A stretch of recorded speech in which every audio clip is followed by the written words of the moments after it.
Welcome everybody to First Responder Friday. We have a really good setup today. We're going to talk about, are you here to help somebody in crisis? And we had three initially set up. We actually invited a fourth person today, but our initial three are going to be Janet Werner, Dr. Calvin Chatlos, and then Carlito. And is it Cabelin? Is that right, Carlito? Okay, Yeah, I that's want to fine. make sure I always guess when I pronounce your name, but you're never here for me to ask initially. So I want to make sure I'm pronouncing it right. And we're going to talk about what does help look like and what does that mean for somebody that's in crisis. So what Sure. I'm Dr. Chatlos. I'm an addiction psychiatrist in New Jersey. I'm affiliated with Rutgers University, Robert Wood Johnson Medical School. And beginning with A.W.A.R.E, are we aware of religious experience? We realized last time that we started in with information before we set some of the background. So I want to set some background today, because as soon as when we're looking at and what we're going to be talking about is more what we would call spiritual emergencies rather than religious emergencies. So I want to start just with some definitions so you know our language. When we say religion here, we're talking about the institutional aspects of beliefs, practices as held by a group. Spirituality is a personal experience that is related to the sacred or ultimate reality, meaning, and purpose. And in research, there's also a term religiousness or religiosity. And these are people that may practice some spiritual practice that aren't associated with a specific religion. Like somebody may do yoga but not be Hindu. They may pray and not identify with Christianity. They may meditate and not identify with Buddhism. And the reason we do this is we are finding people are having experiences that are spiritual experiences that are being misinterpreted. Because, and we'll talk about how a spiritual experience may move into a spiritual emergency. And I think, Janet, you want to move that ahead? Yeah.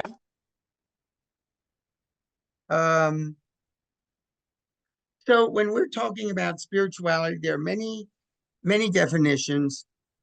I'm going to use this one real quickly. It's the quality of the relationship to whomever or whatever is most important or supreme in life. And basically, what this identifies is that it's a quality in a relationship to some sort of supreme beliefs or a higher power or God or the divine, depending on your background. And there are experiences associated with it that are very familiar. There's a connectedness, an energy with the experience. There's a sense of wholeness, and there's usually some sense of serenity and joy. And I think we're missing one of the other ones. There's usually a new meaning and purpose. And this is not been recognized, so that as we're looking at first responders, there can be things like, and this is what we mean, when our spiritual core opens, it is a non-ordinary experience that people can have that can look like psychosis, it can look like mental disorders, but it isn't. And there's usually an energetic, ecstatic mood, some idea that this is true and I have to follow it. There may be hallucinations, though they aren't very unusual. They may have delusions, connection with a higher power, with God. They may even be connected with mythology, whatever. But with a spiritual experience, the thought is not so disorganized. They can still carry on a conversation and tell you what happened. There aren't any cognitive disabilities, and very, very rarely does a spiritual experience get connected with suicidal or homicidal ideation. And we know that's the number one thing when first responders come, but that is very rare. And a spiritual experience, because it's unusual, it's maybe frightening, it may progress to what we would call a spiritual crisis, where the person starts to get worried or afraid. And then there's, oh my God, what am I? What is going on? I'm going crazy. And it becomes a spiritual emergency. And our concern is it can be misdiagnosed as a medical or mental disorder. And we're just trying to do this to bring awareness. It does. And if everybody's watching what I'm doing, that brings us up to what was exciting about what Dr. Chatlos said is where we left off in July, a thought, a belief, a knowing. And it is now being at least acknowledged by the American Psychiatric Institute that it's a real thing. And you're going to hear a little bit soon from Emily and myself about how we do suffer moral injury. Some of you are psychiatric survivors. And we will then look at what is this help model. So I'm going to ask Carlito to introduce yourself. And you are a crisis counselor. You talk to people in crisis every single day. And you helped design this help model because it has some of the basic cores of your beliefs and your work. So just talk to us a little bit about what does this mean to you and how does it go into, your service when you're on a crisis call? And if everybody was like, okay with me, I might just do it. Can you see these slides? Yeah, we're good. Yes, It looks like Dr. Olivia Johnson has it set up. So I want to introduce myself, Carlito Cabelin, and my work in the crisis field is with two organizations. The state of New Jersey and disaster response crisis council. That's where we're employed to the field. A lot of what I could probably is maybe relatable is a lot of the disasters, physical disasters that go out there, whether it's mudslides or wildfires, or here in New Jersey along the coast, there's a lot of storms.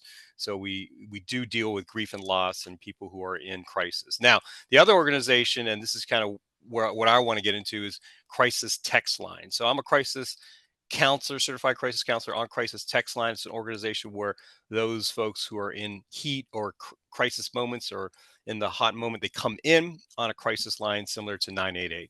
And to introduce this phrase, it really came from an active rescue response I was brought in on. Of course, the individual came in was already hot in a crisis. They were ready to jump on the train tracks.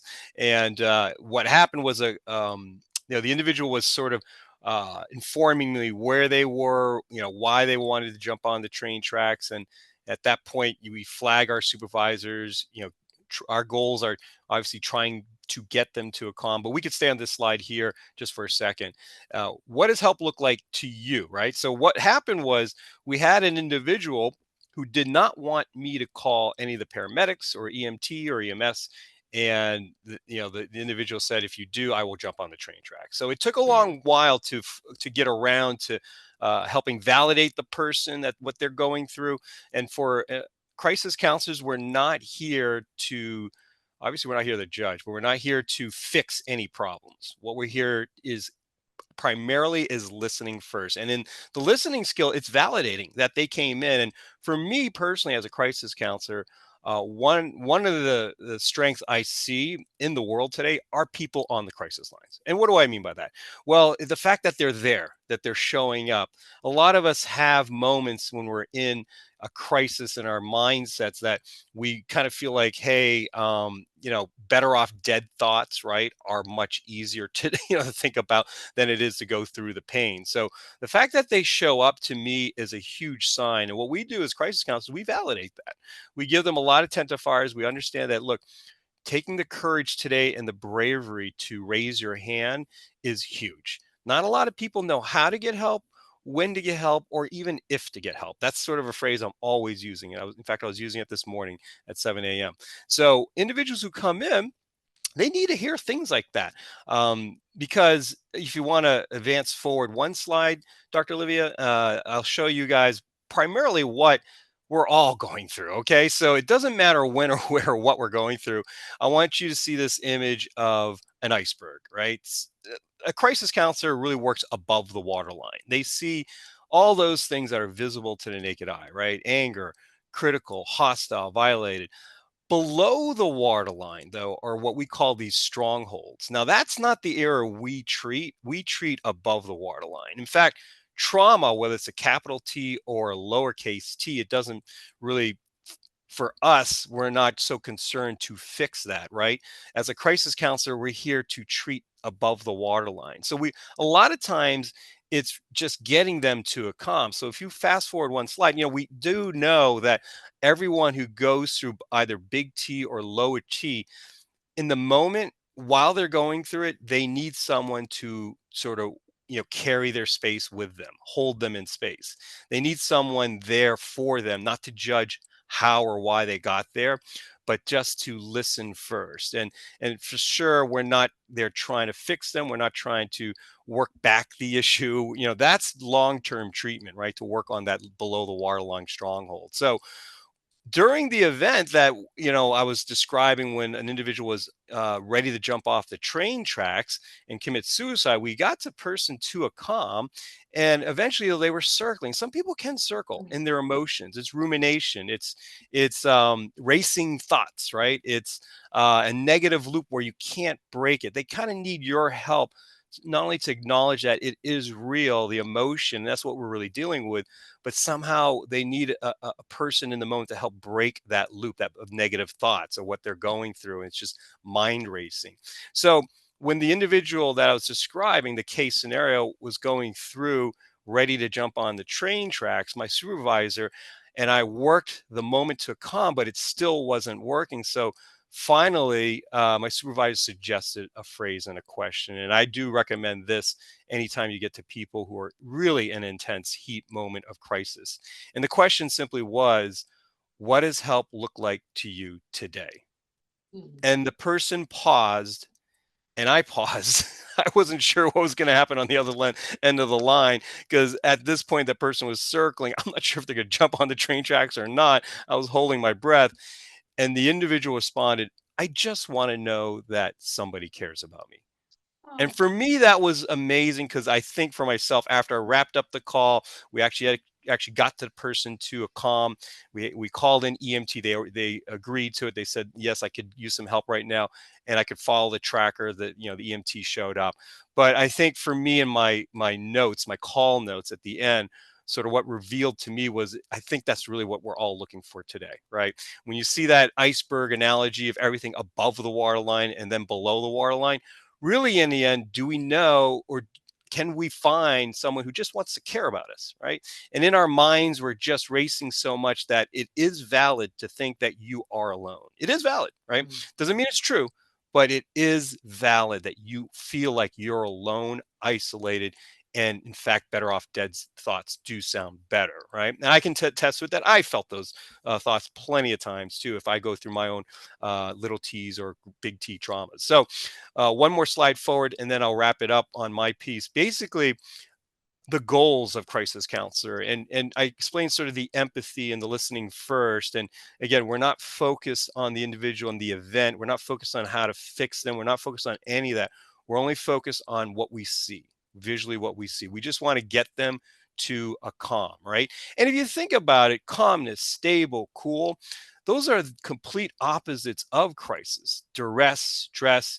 And then I like to think, when we see people who are going through mental health challenges, mental health illness, or mental health disorder, I like that term itself. It kind of more reflects with even my own mental health disorder, of whether it's bipolar or borderline personality disorder that I'm diagnosed with.